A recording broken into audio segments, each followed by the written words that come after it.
तो एक छोटा सा है आपका लीस्ट इंटीजर फंक्शन।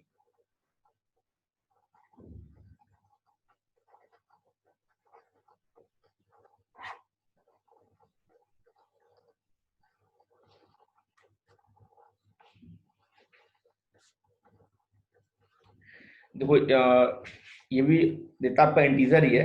हाँ, बस ये कोई भी नंबर ले लो, मान लो 1.2 ले लोगे, अगला इंटीजर जो का वो देगा।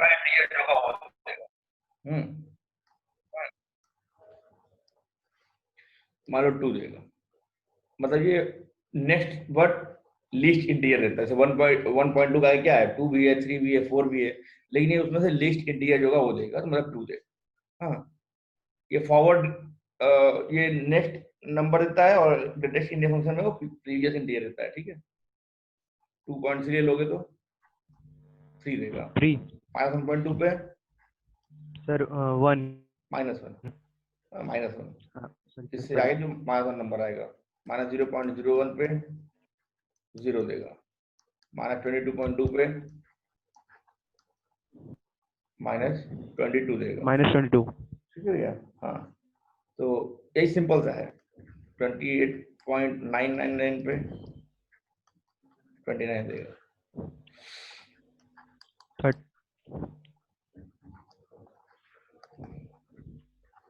29 29 आता है, 29 देगा। ठीक है, बस यही सिंपल सा है, बाकी सब सेम है। यही सिंपल सा है, बाकी सब सेम है। छाप लो। सर मीन्स नंबर लाइन पे ये थोड़ा राइट में भागता है। हाँ, ये राइट भागता है, वो लेफ्ट भाग रहा था। गुड।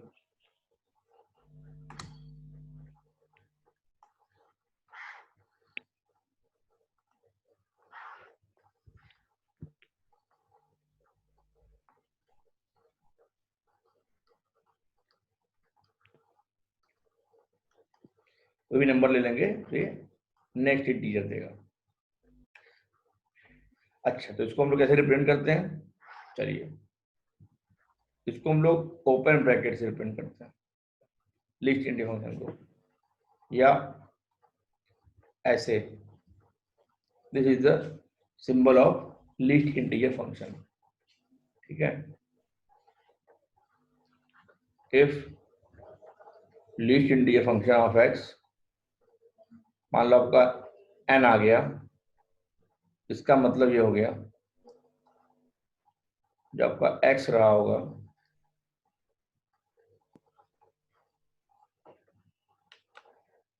वो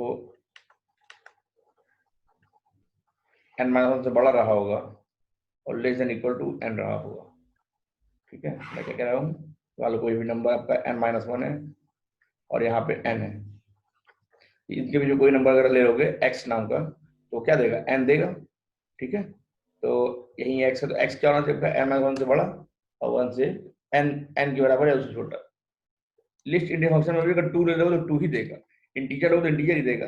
हाँ, लेकिन नॉन इंटीजर लोगे तो नेक्स्ट इंटीजर देगा, बट उसमें से लिस्ट नंबर होना चाहिए। इतनी सी बात है।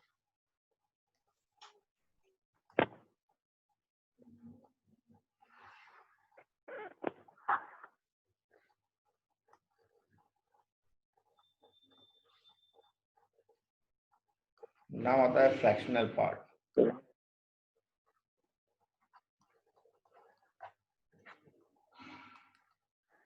फ्रैक्शनल पार्ट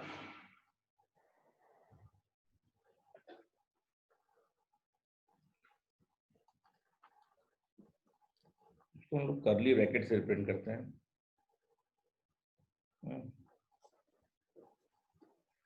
इसका काम काम नाम ही क्या है, फ्रैक्शनल पार्ट। ये खाली फ्रैक्शन देता है, ये खाली फ्रैक्शन देता है। तो इसका मतलब होता है x minus greatest integer function of x। This is the formula of fractional part. यूं समझ लो, कोई भी नंबर दो नंबर मिलकर बनता है, इंटीग्रल पार्ट और उसका फ्रैक्शनल पार्ट। ठीक है, याद रखो, कोई भी रियल नंबर में एक इंटीजर होता है, एक फ्रैक्शन होता है। ये खाली फ्रैक्शन देगा, मतलब क्या है बोलने का, 1.2 ऐसे फ्रैक्शनल पार्ट लगा दोगे तो ये 0.2 देगा। 3.89 पे 0.89 सर देगा। 0.2 लिखेंगे या 2/10 लिखेंगे? 0.2 लिख दो, 0.2 लिख दो, बात देखिए।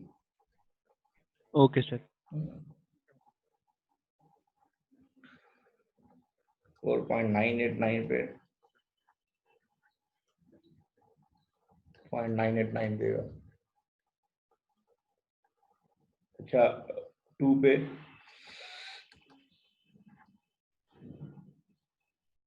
0.0 0 कह लो उसको, 0.0 कुछ होता ही नहीं, मतलब 0 कह लो उसको।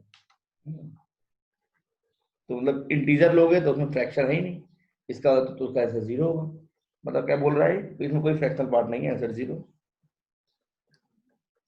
1.3 पे 0.3, 2.3 पे 0.3, 4.3 पे 0.3।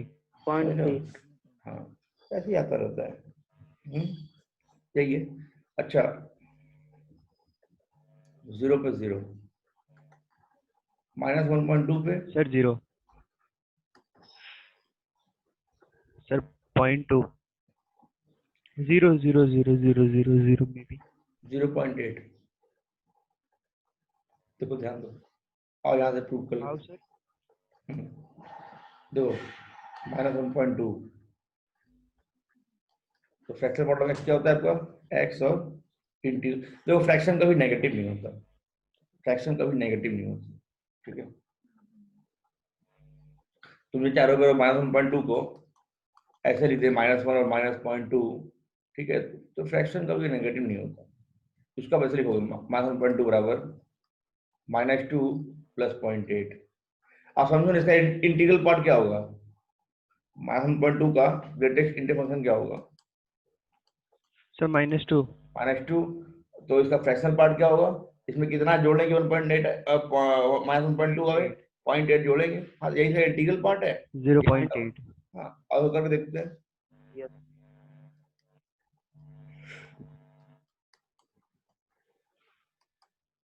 यही फॉर्मूला है, हमने इस फॉर्मूला यूज कर लिया कि फ्रैक्शनल पार्ट ऑफ x बराबर x minus greatest integral function of x -1.2, और -1.2 का इंटीग्रल पार्ट कितना होगा, -2 माइनस +2, 2।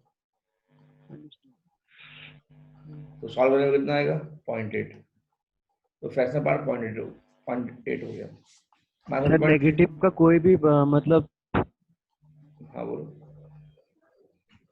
सर नेगेटिव में अगर कोई भी नंबर रहेगा तो उसका पॉजिटिव में ही फ्रैक्शन वाला आएगा, फ्रैक्शनल पार्ट। फ्रैक्शनल पार्ट कभी नेगेटिव नहीं होता। Okay sir. Okay sir. हाँ, ये हम लोग पढ़े थे, बचपन में पढ़े थे, मतलब बहुत पहले पढ़े हुए।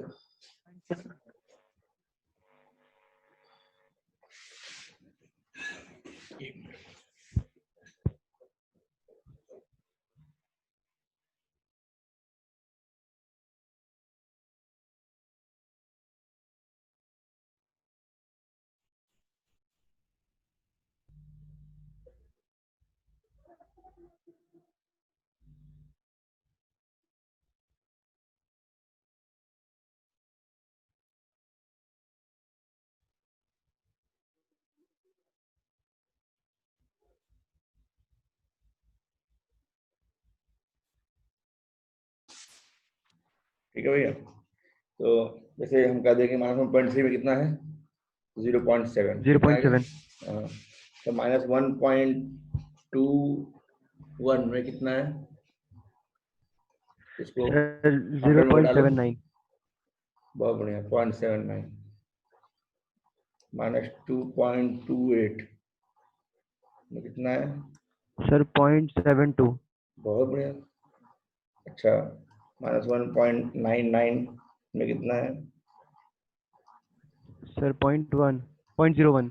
0.01। Point समझ रहे हो? हाँ, इस फॉर्मूले को मैं यूज कर रहा हूँ, अब कर देखेंगे तो ये आएगा, तो याद भी हो गया होगा। तो यस सर। आखिरी है -1.827, यहाँ पे कितना आएगा फ्रैक्शनल पार्ट,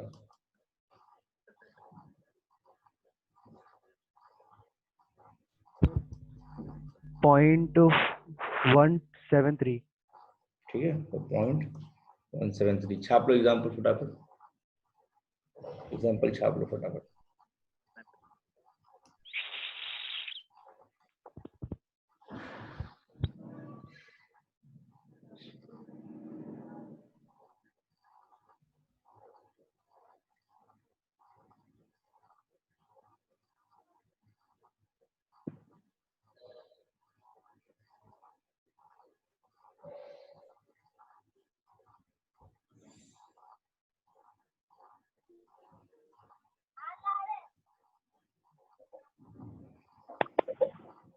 बढ़े भी आगे?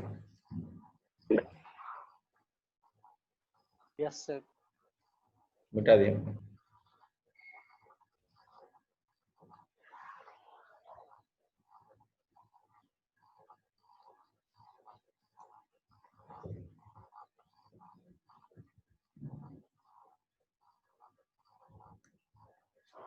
This is what your fractional part of x.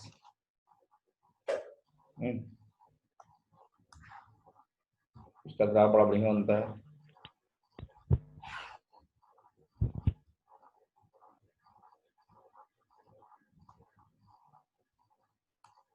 एक बात होता है, फ्रैक्शनल पार्ट खाली फ्रैक्शन में होगा।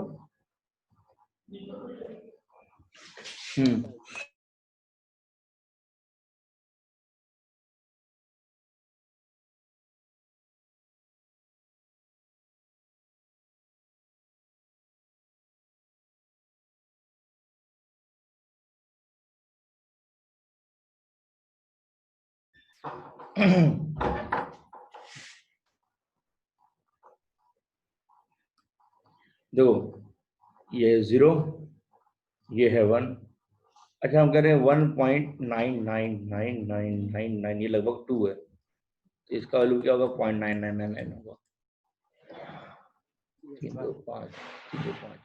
अच्छा इसके बाद जैसे लेकिन 2 लोगे तो इसका वैल्यू 0 हो जाएगा, है ना, क्योंकि इसमें फ्रैक्शन ही नहीं है। तो जब तक उसमें कुछ फ्रैक्शनल पार्ट रहेगा तभी वो वैल्यू आएगा। कहने मतलब क्या है, फ्रैक्शनल पार्ट 0 से 1 के बीच तक रहता है, 1 से कोई बड़ा नहीं होगा, 1 भी नहीं हो पाएगा। क्यों? 1 फ्रैक्शन है नहीं, क्योंकि हाँ, तो 0 से 1 के बीच में खाली फ्रैक्शन आता है, मालूम भी आप लोग को।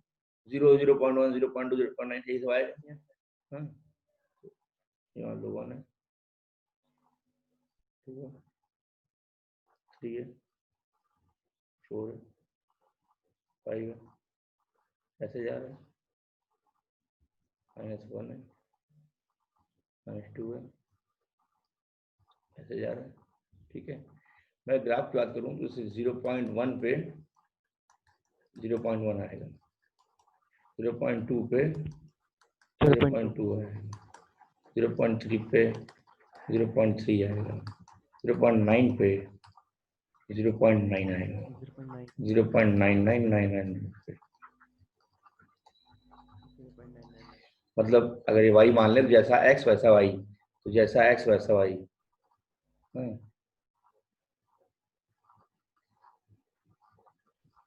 जैसा x वैसा y, ठीक है। तो जैसा x वैसा y, लेकिन जैसे ही 1 पे आएंगे वैल्यू तुरंत 0 पे आ जाएगी, वैल्यू तुरंत कहाँ जाएगा? 0 पे आ जाएगा।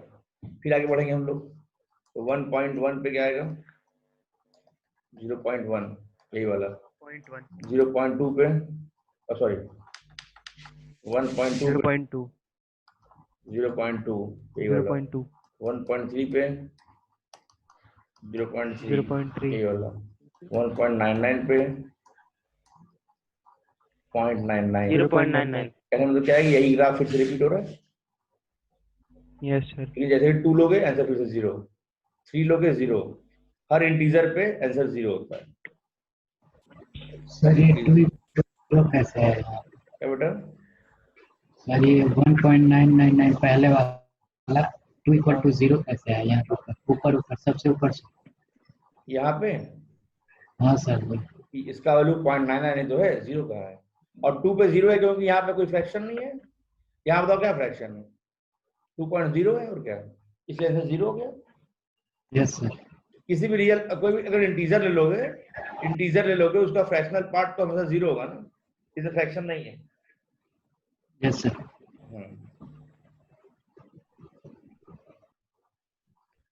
तो यही ग्राफ रिपीट हो जाता है।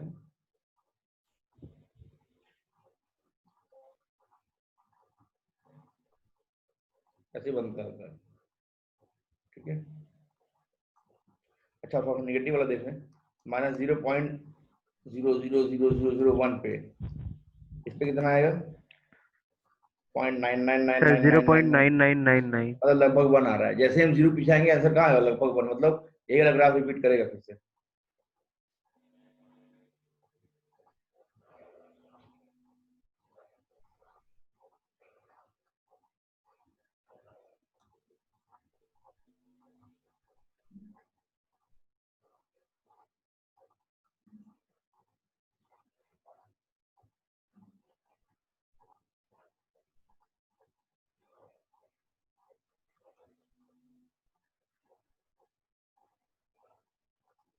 ठीक है, yes sir. This is the graph of fractional part of x. ये 0 से 1 के बीच में रहता है, कभी उससे ऊपर जा नहीं पाता है। ना लीजिए,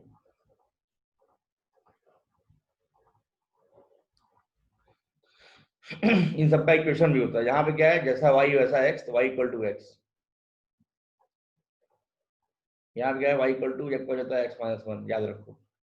y equal to X minus 2, y equal to X minus 3, ये तो कई इक्वेशन है। y equal to X minus 4, ऐसे जाता रहेगा आगे।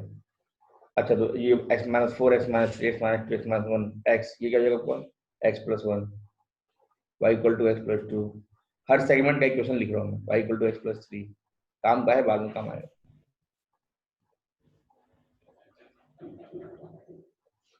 प्रॉपर्टीज पे आएंगे हम।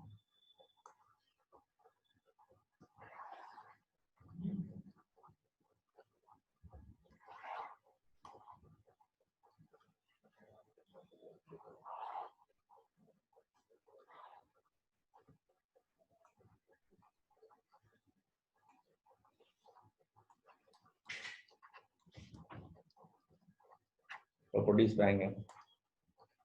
तो जो डोमेन है फंक्शन का, वो पूरा रियल नंबर, देखो पूरे रियल नंबर का ग्राफ बना हुआ है, ठीक है। जो रेंज है फंक्शन का, वो 0 से 0 क्लोज 1 ओपन। 1 बनना चाह रहा है, 1 नहीं बन पा रहा। जैसे ही हम 1 बनने पे आ रहे हैं, मतलब कोई इंटीजर होगा तो आंसर 0 हो जाएगा।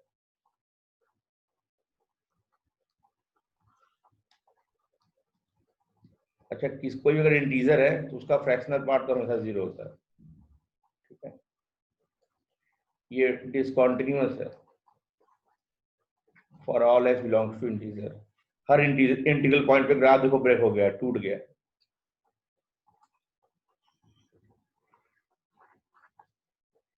नॉन डिफरेंशिएबल है सारे इंटीग्रल पॉइंट पे, आप इसको डिफरेंशिएट नहीं कर सकते।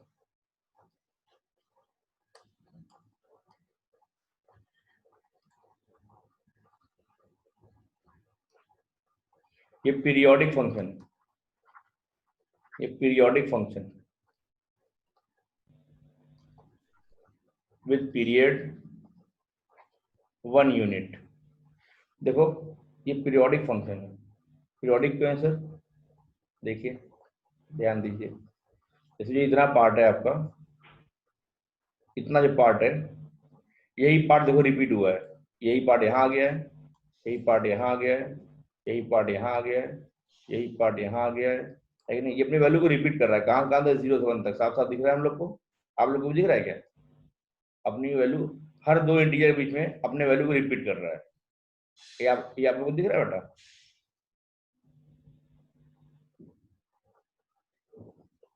ऐसे फंक्शन जो अपनी वैल्यू को रिपीट करते हैं पर्टिकुलर इंटरवल में, उसको लोग पीरियोडिक फंक्शन कहते हैं। क्या कहते हैं, पीरियोडिक फंक्शन कहते हैं। और इसका पीरियड कितना है, ये 1 यूनिट पीरियड है आपका, ये 1 यूनिट का। ये इतने इतने हर बार हर नेक्स्ट यूनिट में ये क्या कर रहा है, अपने वैल्यू को रिपीट कर रहा है। इसका पीरियड हो गया आपका 1, और ये पीरियोडिक फंक्शन है, ठीक है।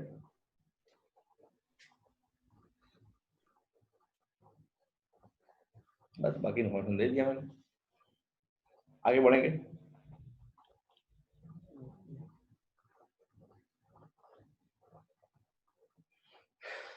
सबका डोमेन नहीं आपको याद हो गया होगा। देखो, डोमेन तो निकालना सीख जाएंगे हम लोग, हाँ। रेंज निकालने में कम से कम 1.5 साल लगेगा। मतलब 11th और 12th जब पूरा पढ़ लोगे, तब जाके आप किसी सवाल का रेंज निकाल पाओगे। अभी किसी सवाल का रेंज निकालने में बहुत दर्द होगा। तो जितना मैं बता रहा हूँ, खाली उतना ही धीरे धीरे सीखते आएंगे। हम लोग साल 1.5 साल में रेंज निकालना सीख लेंगे, ठीक है। रेंज निकालने का कोई फॉर्मूला नहीं होता, उसके बहुत से तरीके होते हैं, जो कि हम लोग चैप्टर जैसे जैसे चैप्टर क्लियर हो जाएगा, हम लोग वैसे वैसे आगे बढ़ते जाएंगे। मिटा रहा हूँ मैं।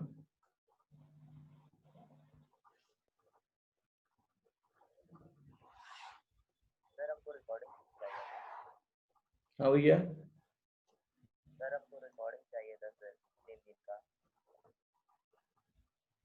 अच्छा ठीक है, देखते हैं जितना रिकॉर्डिंग होगा मैं दे दूंगा। सर थर्सडे फ्राइडे और आज का डेट्स लिख के दे देना, हमको भेज देना, ठीक है मैं देख लेते हैं।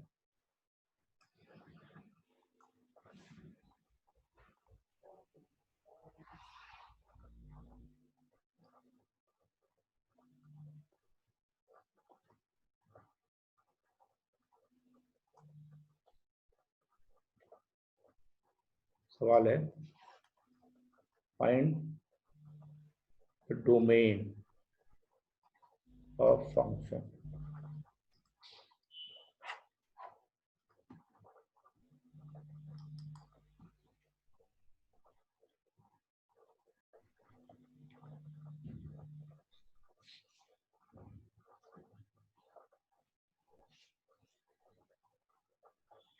सभी लोगों इनइक्वालिटी का बेसिक चैप्टर पढ़ दियो ना, जो हमने यूट्यूब पे डाला था। और वो जो बेसिक्स थे इनइक्वालिटी को पढ़ दियो, बाकी और भी हम डाल देंगे। भाई यूट्यूब के चैनल पे वो सभी पढ़ा हुआ है, क्या बोलते हैं, ट्रिग्नोमेट्रिक फंक्शन में पढ़ा हुआ है। आप चाहो तो उसको भी साथ में शुरू कर सकते हो।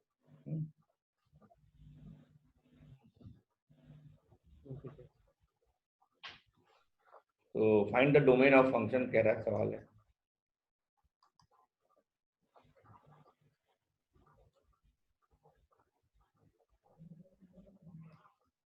मैं सॉल्व कर रहा हूँ।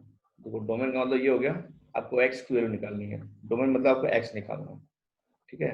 वाई निकालोगे तो रेंज जाएगा, वाई रेंज होता है और ये आपका एक्स होता है। हम क्या कह रहे हैं कि देखो अंडर, अब यहाँ सोचना क्या है कि अंडर रूट के अंदर जो भी पड़ा हुआ है वो नॉन नेगेटिव होना पड़ेगा, मतलब X plus one should be what greater than equal to 0। तो वन उधर भेज देंगे, मतलब X greater than equal to क्या -1। तो इसका मतलब डोमेन क्या होगा फंक्शन का, फंक्शन का डोमेन हो गया आपका -1 से बड़ा, कहाँ तक, अनंत तक। This is the domain, answer यही हो गया। दिक्कत जहाँ है पूछ लेना।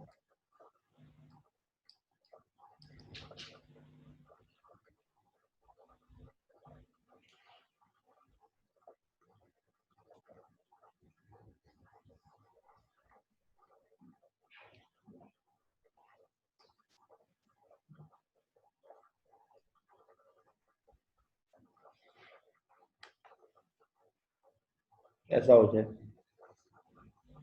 ऐसे केस में क्या करेंगे, x-2 और x-1 में इसको फैक्टराइज कर लेंगे, x+1 सॉरी, x-2 और x+1 में फैक्टराइज कर लेंगे, x² + x-2 ठीक है। तो इस केस में क्या होगा आपका, सोल्यूशन कर रहा हूँ, इस केस में क्या होगा भैया, जो ये समान है अंदर वाला, this should be non negative, मतलब x-2 x-1 greater than equal to 0। तो ये कहाँ 0 हो रहा है 1 पे, ये कहाँ 0 हो रहा है 2 पे। ऐसे केस में जो x आता है आपका वो क्या होता है, अपने रूट्स छोटे वाले रूट सर छोटा x होगा। -1 थोड़ी है आप, अच्छा x+1 है सर। ये प्लस है, ठीक। ये -1 इसका रूट आएगा और इसका रूट +2 आएगा, ठीक है। 2 पे 0 होगा और ये 1 पे 0 होगा। यहाँ से आपका x क्या आता है आपका, छोटे वाले रूट से छोटा, मतलब इससे पीछे कहाँ तक, -∞ तक, और यूनियन बड़े वाले रूट से बड़ा। हम लोग को मालूम है, प्रॉपर्टी याद रख लो, 2 प्रॉपर्टी लिखवा रहा हूँ, x-a x-b अगर लेस देन 0 तो x आपका a से b के बीच में होगा, और अगर x-a x-b ग्रेटर देन 0, ऐसे केस में x जो होगा आपका वो छोटे वाले से छोटा होगा और बड़े वाले से बड़ा होगा। हमने ये माना है कि a बड़ा है b से, सॉरी b बड़ा है a से, ये मैंने माना है। b बड़ा है a से, ये हम लोग जानते हैं, बात बता चुका हूँ मैं। हमने ये प्रॉपर्टी यहाँ पे यूज कर लिया, तो जो छोटा है उससे छोटा और जो बड़ा है उससे बड़ा, ठीक है। सवाल है,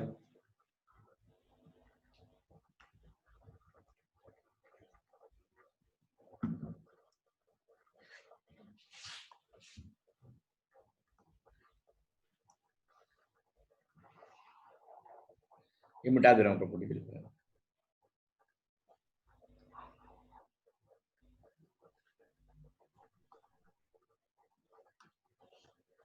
सवाल है y इक्वल टू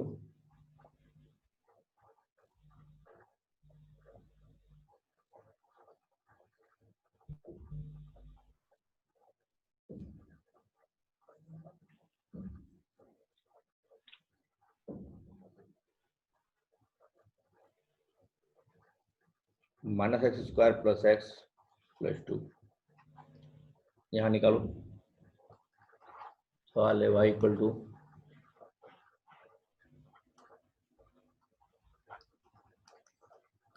ये दो सवाल है, दोनों का डोमेन निकालिए जल्दी जल्दी, 1 मिनट में दोनों निकाल दो।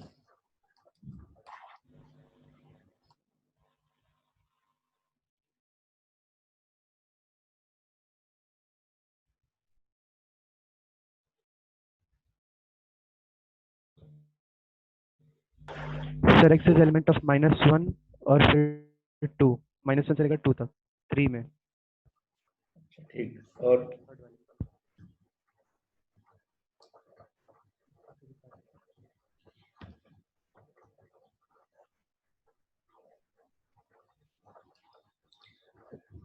तीसरे वाले में ये minus X square plus X plus 2 फिर भी क्या ग्रेटर देन इक्वल टू 0, क्यों? क्योंकि ये समान रूट के अंदर है तो नॉन नेगेटिव होना चाहिए, मतलब 0 या 0 से बड़ा होना चाहिए। अच्छा, एक्स स्क्वायर को फिर पॉजिटिव कर लो, माइनस से मल्टीप्लाई कर लो, एक्स स्क्वायर माइनस एक्स -2, जब माइनस मल्टीप्लाई करते हैं इक्वलिटी घूम जाती है तो अगर लेस देन 0, सवाल सेम बन गया ये वाला, क्या है आपका x minus 2 x plus 1 less than equal to 0, इसका ये 2 पे 0 हो रहा है, ये माइनस पे 0 हो रहा है। जब बात लेस देन की होती है तो रूट से बीच में होता है, हमने बताया अभी, x आपका होगा -1 से 2 के बीच में, इक्वलिटी लगी है, क्लोज कर देंगे। दिस इज द आंसर, -1 से 2 के बीच में। और यहाँ क्या है, यहाँ भाई डिनोमिनेटर 0 नहीं होना चाहिए, मतलब क्यों? डिनोमिनेटर 0 होने पे फंक्शन क्या जाएगा, इनफाइनाइट। तो यहाँ से क्या होगा आपका x should not be equal to -5।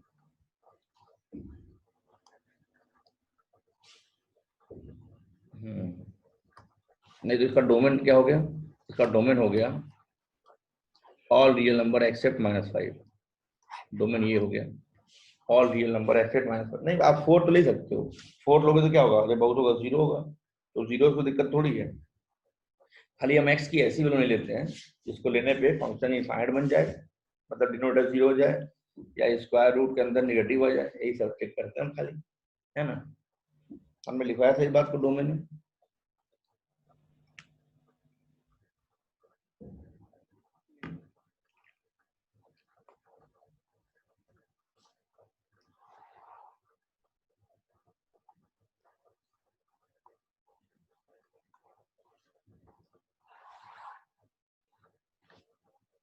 सवाल है y इक्वल टू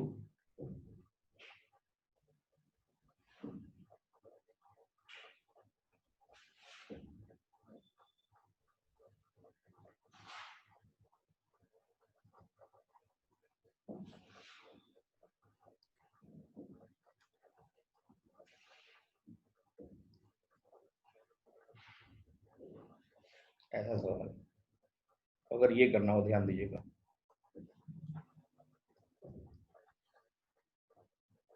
कैसे करेंगे। तो इसके पहले बात तो ये जो अंदर का सामान है लिखेंगे क्या, this should be what, non negative, this should be क्या, नॉन नेगेटिव, स्क्वायर रूट के अंदर नेगेटिव नहीं आना चाहिए। आइए देखते हैं, ये लिखा है आपका एक्स स्क्वायर 4 मतलब 2 का स्क्वायर x माइनस 3 और ये x plus 2 greater than equal to 0। तो यहाँ A square minus B square हो जाएगा, A plus B A minus B X minus 3 X plus 2 greater than equal to 0। हम ये कट कर देंगे, कट करते हुए ही बगल में लिख देंगे कि x+2 should not be equal to 0। x+2 0 हो जाएगा तो ये कटेगा नहीं ना, 0/0 बन जाएगा, है कि नहीं। x+2 नॉट इक्वल टू 0 मतलब x should not equal to what -2, मतलब x के लिए -2 तो नहीं ही लेना है। और साफ साफ तो सवाल देख के हम समझ गए थे भाई डिनोमिनेटर 0 नहीं होना चाहिए, मतलब x+2 को 0 नहीं होना चाहिए। ठीक, ये अपने पास रखे रहेंगे। अच्छा, अब सवाल क्या बन गया आपका, x-2 और x-3 इक्वल टू 0। इसका रूट क्या है 2, इसका रूट क्या है 3। तो आपका ये x क्या आएगा, ग्रेटर देन केस में छोटे वाले रूट से छोटा, मतलब -∞ से 2 यूनियन 3 से इनफाइनाइट। ध्यान दो -2 नहीं लेना है ना हमें। हाँ, तो ये तो आंसर जब हम लेंगे तो -∞ से 2 के बीच में -2 तो आएगा ही, हमको ये हटाना पड़ेगा। ठीक है, तो जो डोमेन हो जाएगा वो आपको हो जाएगा -∞ से 2 यूनियन 3 से इनफाइनाइट।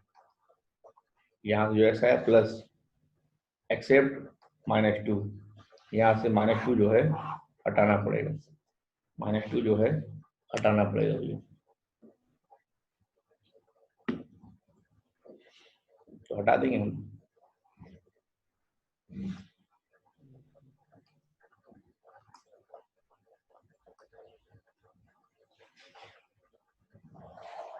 तो हम लोग थोड़ी सी बात करेंगे रेंज के बारे में, फिर उसके बाद आगे बढ़ेंगे।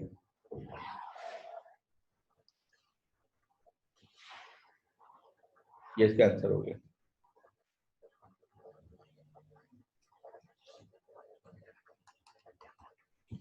ऐसे ही सवाल है x² - 25 x² - 36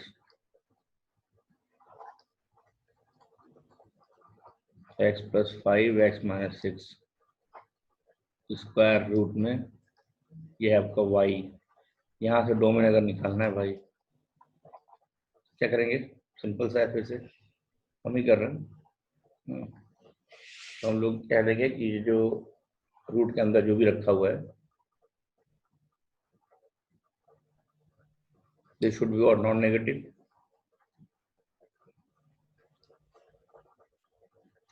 x² - 25 मतलब 5 का स्क्वायर लिख देंगे, x² - 5 का स्क्वायर, x² - 6 का स्क्वायर अपॉन में x + 5 और x - 6 greater than equal to 0। तो इसको फिर से कर लो, a - b + b a + b c - b और a + b a - b क्या बचा जगह x + 5 x - 6। ठीक है, इससे काट देंगे, इससे ये काट देंगे और ब्रैकेट में लिख देंगे यहाँ वहीं बगल में। जब हम काटे होंगे मतलब x + 5 should not equal to 0 और x - 6 should also not equal to 0। ठीक है, तो 0 हो जाएगा तो 0 हो जाएगा। तो यहाँ से क्या मिलेगा हमको, x की वैल्यू -5 नहीं होनी चाहिए और x = 6 नहीं होना चाहिए। दिख रहा है ना आप लोग को। अच्छा,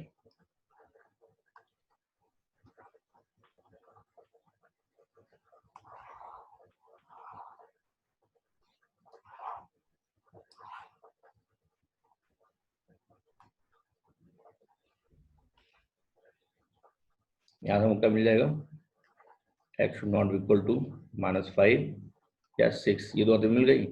अच्छा, तो सवाल मेरा बन गया x - 5 x + 6 greater than equal to 0। ये 5 पे 0 होगा, -6 पे 0 होगा। यहाँ से x क्या मिलेगा आपको, छोटे वाले से छोटा और 5 से बड़ा। लेकिन -5, अच्छा -6 से पीछे तो -5 आएगा ही नहीं, बोलो -5 हमको नहीं लेना था। तो ये क्या बोल रहा है भाई, -5 - 6 तो मतलब -5 तो इसमें आएगा ही नहीं।